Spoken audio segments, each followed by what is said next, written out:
Hello, and welcome to the Union Pacific Railroad Geneva Subdivision in N-scale. My name is Darrell Cruz, owner and builder of the layout, and your host for episode 27 of season 2020. If you saw my previous episode 26, it was an update on Franklin Grove, which you're looking at right now, which I just recently completed. At least to the point where I can move on to other areas of the layout. Since I just completed Franklin Grove, I thought it'd be a good idea to do an operations video on Franklin Grove. So that's what we're going to do. We're going to see a train, the MPRNP. That's a manifest train from Proviso to North Platte. And it has a stop right here in Franklin Grove. So we'll see the operations of this train from when it's built in Proviso, traveling across the Geneva subdivision, dropping off cars here in Franklin Grove, also picking up some cars, and then continuing on to North Platte. We begin back in Proviso, where the train will be built at the Proviso yard. And before we get to actually putting the train together, the first thing we're going to do is select a couple of locomotives that will be used to transport the MPRNP from here in Proviso to North Platte. This particular train only has 27 cars, so we should be able to handle the entire train with just a couple of locomotives. Now the train hasn't been built yet, but the reason we're pulling the locomotives out is because they first need to make a stop at the fueling facility. So we're going to move them to the fueling platform so that they can be fueled while the Proviso yard puts together the train for the MPRNP.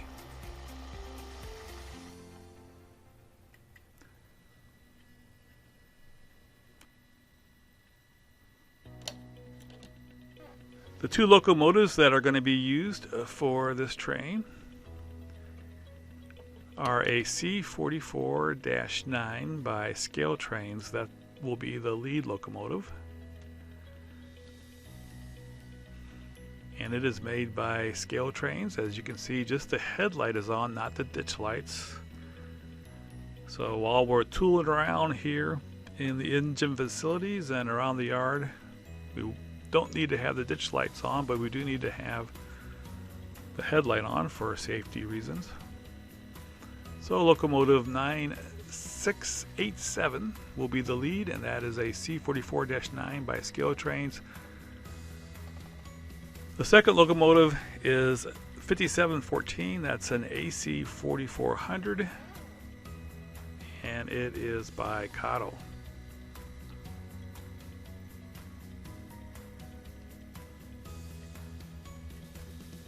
So we'll go ahead and stop here at the fueling platform and get those two locomotives fueled up.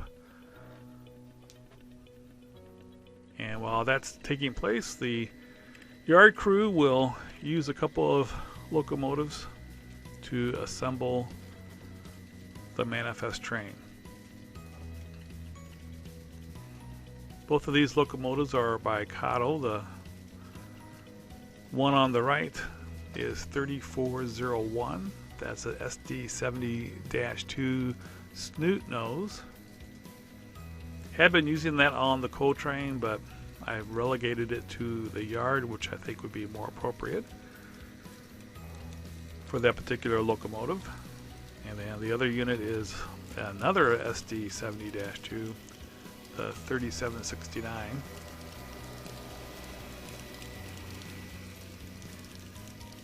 The cars for the MPRNP are in 3 tracks: track 2, track 7, and track 9. So track 2 is kind of hidden by all the cars in the classification yard, but the locomotives are latching onto it. You can kind of see the cars being pulled forward.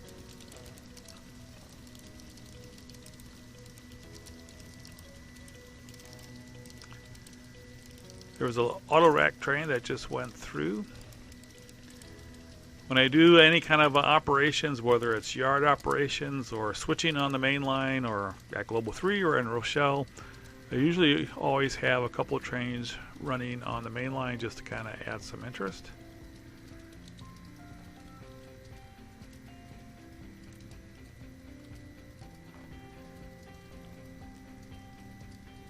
Some of the buildings you see, there's a warehouse that's modeled after a warehouse actually in Proviso. There's a trailer. There are trailers at Proviso. That is actually a brass etching kit.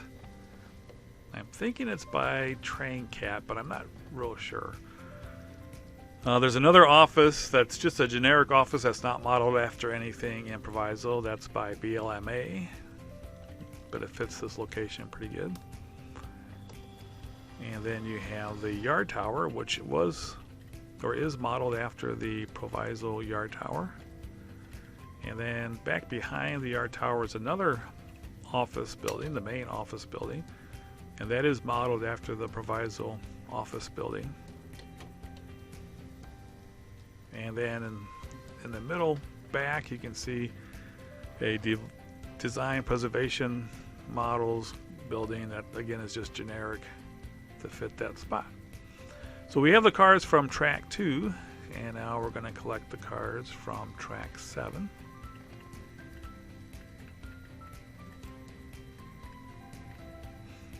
Now the lead track does not usually able to contain an entire train, so I usually try to transfer these from the classification tracks to the departure track in 2 sections. So we're going to be taking the cars from track 2 and track 7, and we're going to go ahead and move those to the departure track, and then we'll come back and get the cars from track 9 and then add those to the departure track.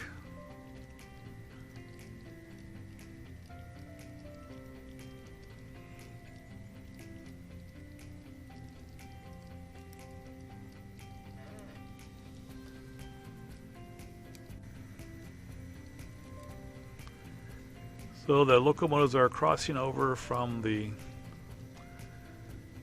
yard lead over into the arrival departure lead. So from where the locomotives are right now, all the way to the end of the lead, which goes down the line and out of the picture, it will hold a total of approximately 25 to 26 cars. This train is 27 cars. Usually the trains are in the low 30s. So if this was a couple cars shorter, I could get them all at once, but there's 27 cars, so they won't all fit on the lead track.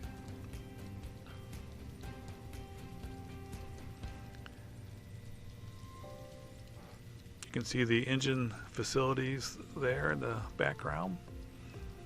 The 2 locomotives for this train are being fueled, and then you have an assortment of locomotives awaiting maintenance at the Proviso locomotive facility as we see a manifest train roll by. The engine facilities are also modeled after the actual engine facilities in Proviso. The brick part of the building is scratched from styrene and some brick veneer that was laminated onto the sheet styrene. And then the gray part of the buildings are modifications from a micro engineering kit. Actually, I think the gray part closest to us is from micro engineering. The other one, I believe, is from Pike Stuff.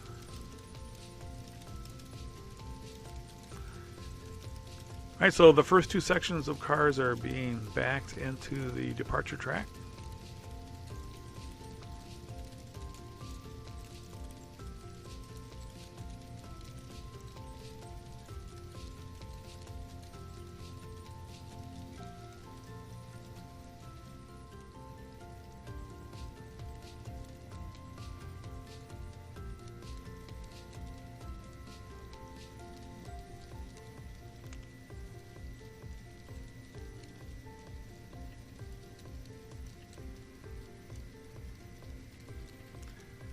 So there are two arrival departure tracks.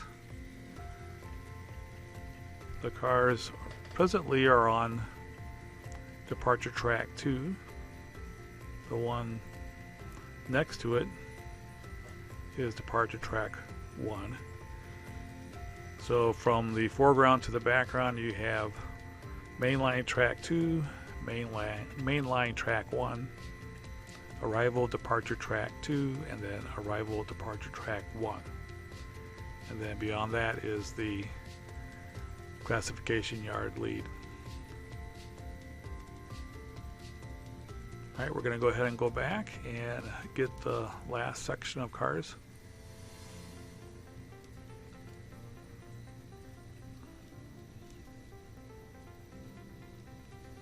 As I said, the second locomotive that we're going to be using is an AC 4400 by Cotto, and if you look at it, it not only has its headlight on, but it also has its ditch lights on. On the Cotto locomotives, it's either all three lights on or all three lights off. One of the things I like about the scale trains is that you can turn on the headlight separate from the ditch lights. So prototypically, just the headlight should be on, not the ditch lights as it's sitting there.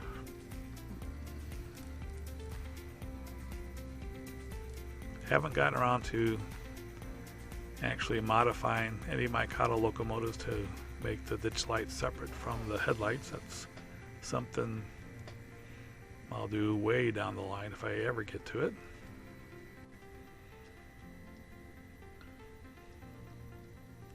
Alright, our last section of cars is in track 9.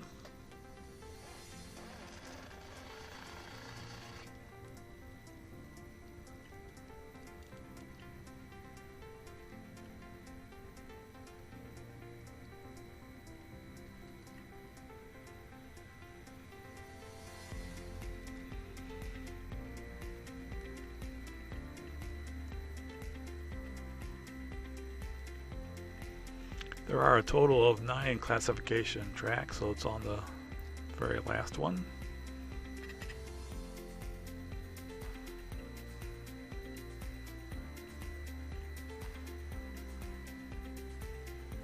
Oh, looks like the brakeman didn't quite set the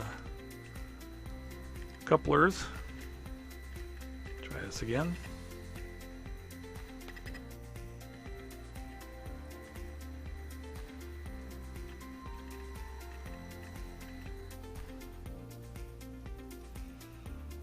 Alright, brakeman did a better job, hopefully.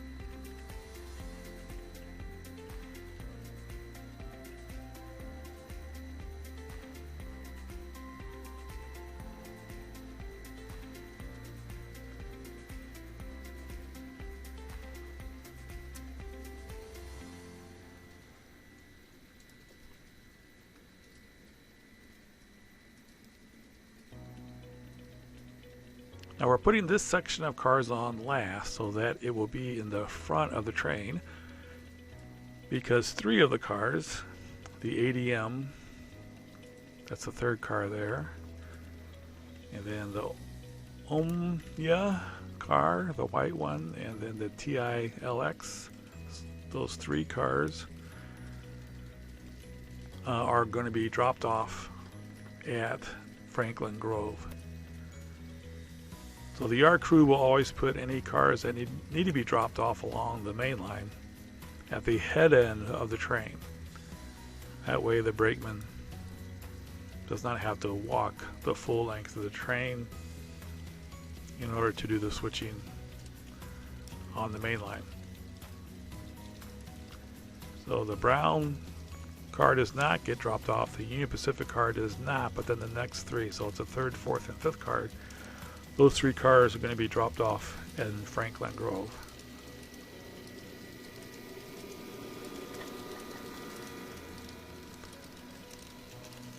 Looks like the auto rack train has made a complete loop around and is going through Proviso once again.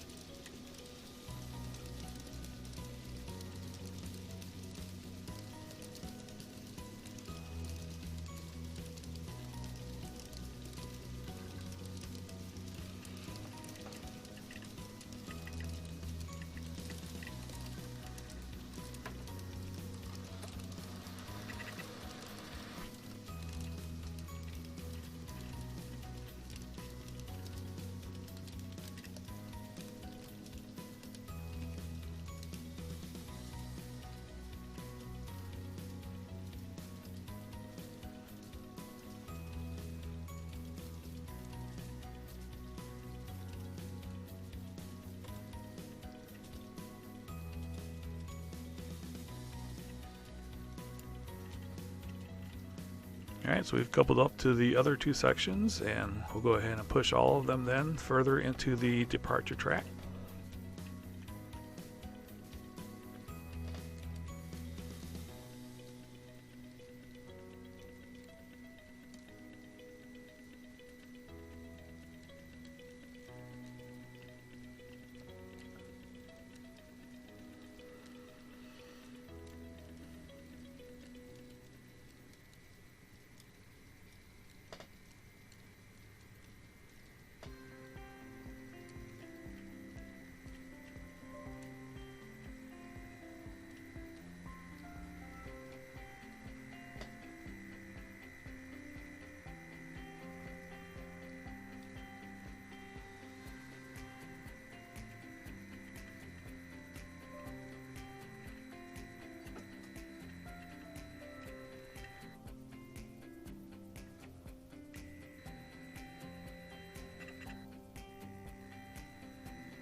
I need to get some slack here before we can uncouple.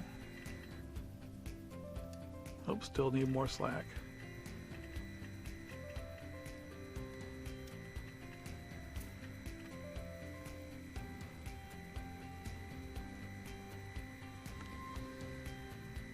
So all the cars are together for the MPRNP, and the yard crew will go ahead and take these two locomotives back to the yard tower.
Alright, the locomotives are all fueled up and have had sand added, and they're ready now to pull out of the fueling platform and back onto their train and get ready for departure.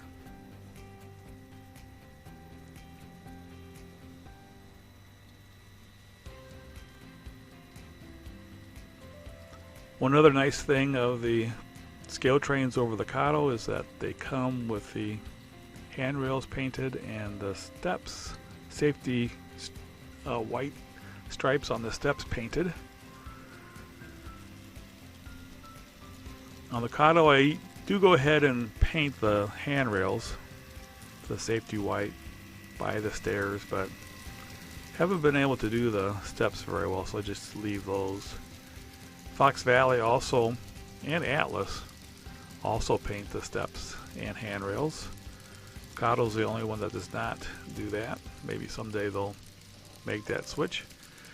As we see, the manifest train has made a complete loop and is traveling through Proviso once again.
Alright, our locomotives are coupled up to our train, and it'll have to air up the air brakes and get ready for departure. This will conclude part 1 of the operations series on the manifest train MPRNP with operations in Franklin Grove. Stay tuned for part 2 later on this week.